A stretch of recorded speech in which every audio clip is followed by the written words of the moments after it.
คือไหวตายนี่แหละแล้วก็เจ็บแห้งแล้วก็บอกเข้าช่วยเฮาแด่แล้วก็บอกเขาได้ลูกหันใจบ่รอดแล้วก็ใส่ยาให้เฮาแล้วก็ใส่ยาบังคับให้มันออกไว้น่ะมันเจ็บปวดแห้งเจ็บทรมานแห้งแล้วบัดนี้มาแล้วก็บ่มีน้ำนมให้ลูกกินแล้วก็รู้สึกเสียใจอยากแต่ลูกบ่มีน้ำนมกินอยากแต่ลูกตายก็คือเอาจะเอานมมาใส่ให้ลูกกิน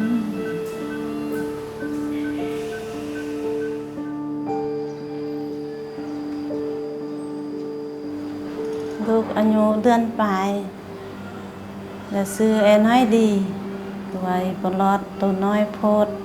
น้ำหนักก็ได้แต่โลเดียวนึกว่าไอ้ปลอดนึกว่ากินนมบ่ได้ซั่นน่ะเข้ามาไว้มาเบิ่งแล้วก็ดีใจนำแล้วก็รอดแล้วก็ดีใจนำ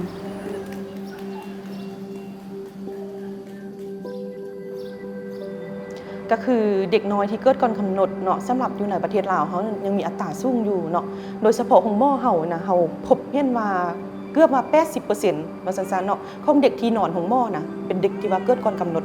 เพราะว่าแม่ที่เกิดลูกก่อนกำหนดเนาะก็คือยังบ่ถึงระยะเวลาที่เขาเจ้าต้องเกิดลูกฉะนั้นแล้วมันเฮ็ดให้การหลั่งฮอร์โมนเนาะในการสร้างน้ำนมนะยังบ่ทันสมบูรณ์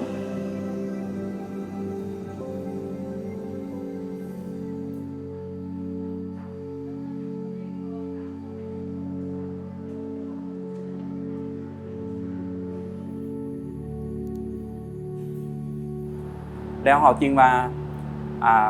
คิดว่าน้ำนมแม่บ่มีแล้วเขาสิเอาซะมาให้เขาเจ้ากินเพื่อความปลอดภัยของเด็กแล้วก็เพื่อว่าบ่ให้เด็กขาดสารอาหารปี2023เดือน5เริ่มพัสไลนมก็คือส่วนใหญ่แล้วเนาะเขาจะให้นมธนาคารนมเนาะเด็กที่ว่า1ก็คือเด็กเกิดก่อนกำหนดเนาะ2มาเป็นเด็กน้อยที่ว่าพ่อแม่เขาเจ้าหับมาเลี้ยงจากบนอื่นเนาะบ่แม่นลูกของเขาเจ้าเองเนาะแล้วก็3มาเป็นเด็กน้อยที่ว่าแม่เสียชีวิตคันถ้าว่าบางเทื่อแม่มีปัญหาด้านสุขภาพเนาะมันมีบางพยาธิเขาก็บ่สามารถเอาน้ำนมแม่ให้ลูกกินได้คือกันเพราะว่าเด็กเกิดมาทำอีทเนาะเขาต้องได้ให้กินนมแม่อย่างเดียวถ้าว่าเขาสิให้นมฟอร์มูล่าก็เสี่ยงที่ว่าเฮ็ดให้เด็กนะเป็นเน็กเนาะก็คือว่าอักเสบลำไส้เนาะก็นำเข้าเพราะว่านมธนาคารมันมีแล้วก็ขอให้ลูกกินแน่กินแล้วก็ดีใจนำลูกมีนมเขากินเขาก็ดีใจนึกว่าบ่ตายแล้วในเดือนปลายบ่ตายแล้วเดือนนี้นะตอนทบิดก็จะยุ่งยากแต่วิธีการพ่อนมเมย์คนเจ็บเพราะว่าเมย์คนเจ็บบางคนจะเชื่อถือศาสนาเนาะเชื่อถือศาสนาคือตัวอย่างว่าชนเผ่ามงชนเผ่าคาโมแล้วก็มีหลายๆชนเผ่าเนาะชนเผ่าลาวลุมเนาะแล้วเวลาที่ว่าเฮาไปข้อนมเขาเจ้าจะปฏิเสธเรื่องการบริจาคน้ำนมให้เฮาเช่นว่าน้ำนมที่ว่าตกออกมาเนาะเฮ็ดให้น้ำนมเมย์ผู้นั้นน่ะบ่มีน้ำนม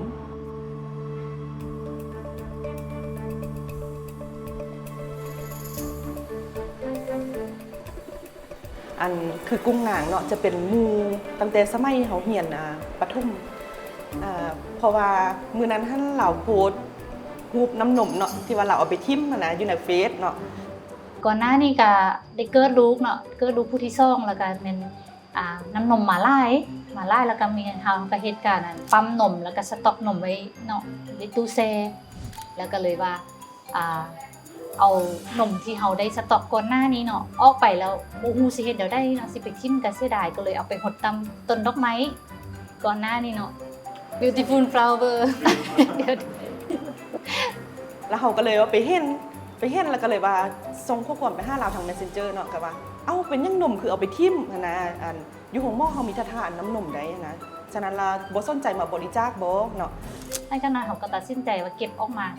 แล้วก็เอามาบริจาคให้กับหม้อนี้ประมาณเกือบ100กว่าถุงนั่นแหละที่เราเก็บไว้แล้วก็ได้เอามาบริจาคให้หม้อถ้ามาเมื่อยบ่ก็เมื่อยเนาะในการปั๊มนมนะ แต่ก็รู้สึกดีใจที่ว่าตัวเองได้มีนมให้ลูกกินต่อเนื่องแต่ก็สามารถได้มาแบ่งปันให้เด็กคนอื่นได้กินอีกดื่มแล้วก็สามารถช่วยชีวิตเขาเจ้านะสำหรับเด็กน้อยที่ว่าบ่มีน้ำนมกินเนาะ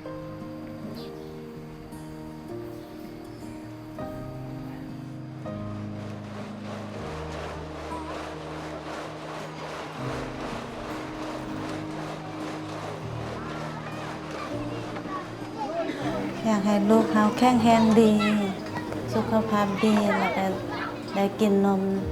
ได้ดูดนมกินดีแล้วก็ได้ไปบ้าน อยากฝากถึงเนาะสำหรับแม่ที่ว่าได้เกิดลูกมาแล้วบ่มีน้ำนมให้เนาะก็บ่ให้กังวลเรื่องสุขภาพของลูกที่ว่าบ่ได้รับนมแม่เต็มที่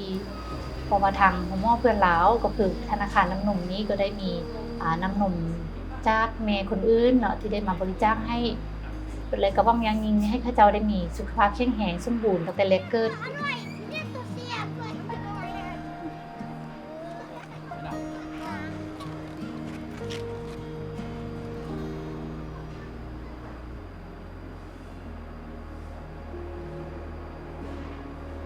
ค่อยมีลูกชายผู้หนึ่งเนาะเดี๋ยวนี้อายุ2 ปี 9 เดือนในความที่เขาเป็นเมย์เนาะเขาจะเข้าใจความรู้สึกของพ่อแม่คนเจ็บไล่ขึ้นเนาะก็คือเว้าแหละว่าบ่มีพ่อแม่คนใดที่ว่าอยากให้ลูกเขาเจ้าเจ็บเป็นเนาะ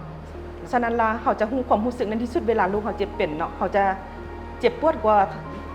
ลูกไล่เท่านะเนาะเว้าเรื่องความเป็นแม่เนาะเขาจะมีความรู้สึกแบบว่าเขาเอิ้นว่าจังได๋ก็ภูมิใจ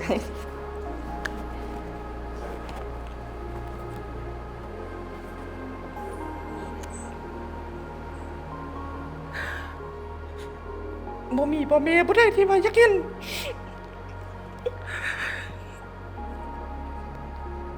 ลูกตัวเองเจ็บป่วยเนาะฉะนั้นพ่อแม่ทุกคนนะว่าไงนะลูกมีสุขภาพที่แข็งแรงในเวลาที่เขาเจ้าเจ็บป่วยนะเขาเจ็บกว่าเขาเจ้าไล่ลอยเท่าเนาะอันนี้เป็นสิ่งที่เขาบ่อยากให้เกิดกับลูกเขา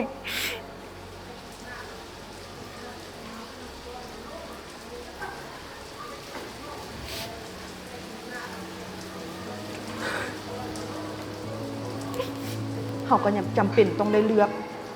เด็กที่เขาที่สามารถเป็นปัวแล้วมีโอกาสที่จะรอดสู้เนาะเขาต้องได้เลือกเพราะว่าอุปกรณ์เขาบ่เพียงพอเด้เนาะเราเรื่องการตัดสินใจยากหลายเนาะแต่ว่า